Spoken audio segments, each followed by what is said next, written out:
জয় শ্রীরাম বন্ধুরা, আমি চলে এসেছি হরি মেলাতে। আর হরি মেলাতে এসে দেখলাম কয়েকশো মূর্তি ভগবানের।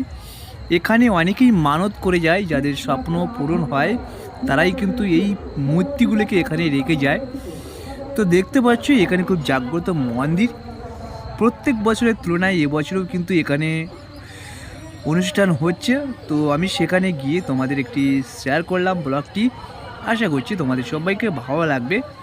তো এটি বাংলাদেশ বর্ডারের কাছে, তোমাদের বাংলাদেশ বর্ডারের একটি নদী পার হলেই বোঝা যাবে।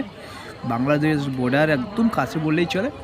তো বন্ধুরা দেখতে পাচ্ছি এখানে কয়েকশো ঠাকুরের মূর্তি এখানে রয়েছে। বাট তার মধ্যে মানুষ কিন্তু অনেকেই মানত করছে, যাদের ছেলে মেয়ে হয় না এখানে কিন্তু অবশ্যই মানত করলে তাদের ছেলে মেয়েও হয়ে থাকে। তো এই জাগ্রত মন্দিরে আজ আমি এসে তোমাদের সব কিছু শেয়ার করলাম। তো বন্ধুরা দেখো, ভগবানকে বিশ্বাস করে মানুষ, আর তার বিশ্বাসের ফল কিন্তু মানুষ পেয়ে থাকে। জয় শ্রীরাম।